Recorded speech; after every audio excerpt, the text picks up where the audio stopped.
Welcome to Fantasy Legends. My name's Scott, and today we've got two news stories for you regarding Final Fantasy. The first is that Yoshida, the producer of Final Fantasy 16 and Final Fantasy 14, has had an interview with Famitsu, basically responding to comments that obviously he will not have time to concentrate on both games at the same time.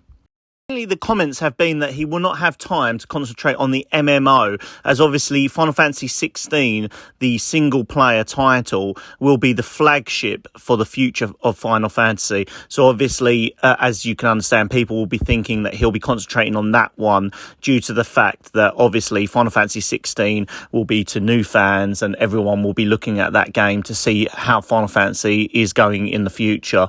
However, Yoshida has debunked this by saying this is absolutely not true. I'm desperately working on it, so I hope you'll stick with me and hear me out.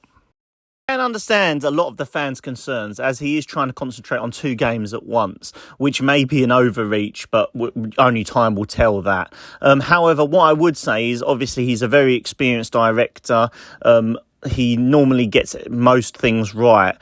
Shadowbringers has been a great game so far, and even he himself has says, we strive to create the best game possible, but we really tried our best to make Shadowbringers a great game, and I feel that this was properly conveyed for the players, which I'm very glad. Obviously, there will be pressure on Yoshida as the Final Fantasy 16 release date draws nearer. At the moment, we don't have a release date, so the pressure is probably not as much as what it will be closer to the release date. However, as the release date draws near, what I would suggest is that they won't be releasing as much Final Fantasy 14 content or developing it as much, but this is to be expected, if I'm honest, as the fact that most development companies will all go all in just before a release of a main title. Good news for Final Fantasy 14 fans, but not so much of a surprise as well. Yoshida did go on to clarify that it is not the end of Final Fantasy 14. As Endwalker's expansion draws to a near, there will be more development on Final Fantasy 14. So obviously more expansions, more things like that. So that is something that we can look forward to. Now, my second news story is great for Final Fantasy 7 fans and something that I've been wanting myself for quite a while now, and that is that there's much more evidence that the Final Fantasy 7 remake will be releasing on the PC. I have no idea why Square thought it was such a good idea to be exclusive with Sony. I'm assuming that they got paid quite a bit of money. However, for me, a flagship series like Final Fantasy should not be exclusive on one console. Where's the evidence that the PC release is coming up? Well, the site Epic Data Tracker has discovered references in the Epic Game Store's database that Final Fantasy 7 is actually listed there. And not only that, we also had a retail leak that seemed to confirm that Final Fantasy 7 is getting a PC release date. Me personally, I'm hoping this is not an Epic Store exclusive like we saw with Kingdom Hearts 3. But knowing Square at the moment, that's more than likely that it is going to be an Epic Store exclusive at this time.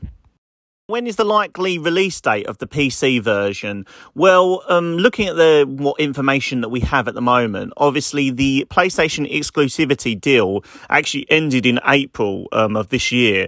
However, obviously, due to the Intergrade version, which again, for some reason is a PS5 exclusive, which I don't really understand where Square was going with this, especially due to the fact that PS5s are super rare. It's so hard to get one at this time. Especially here in the UK. I'm assuming it's very similar in America and in other countries, but here you can literally wait months and months to try to get a PlayStation 5. But anyway, due to that and obviously the Intergrade release, that probably extends it for another 6 months from the information that we know. So I would suggest that it would probably be a great time at Christmas release date. So what do you guys think? Are you worried about Final Fantasy 16 and 14's development due to obviously the team being a bit split, one team working on both games in terms of, directors and major teams like that? And also, are you looking forward to a PC release date of Final Fantasy 7 Remake? Me personally, I think that it should be available for most players. Having it just as a PlayStation only release did obviously limit who could play the game, especially the PlayStation 5 integrated version, especially as it was the only way to play the DLC, and PlayStation 5s you cannot get on the retail market very easily. Please let me know in the comment section down below what you think. Please remember to like and subscribe to the channel if you haven't already. Thank you for listening.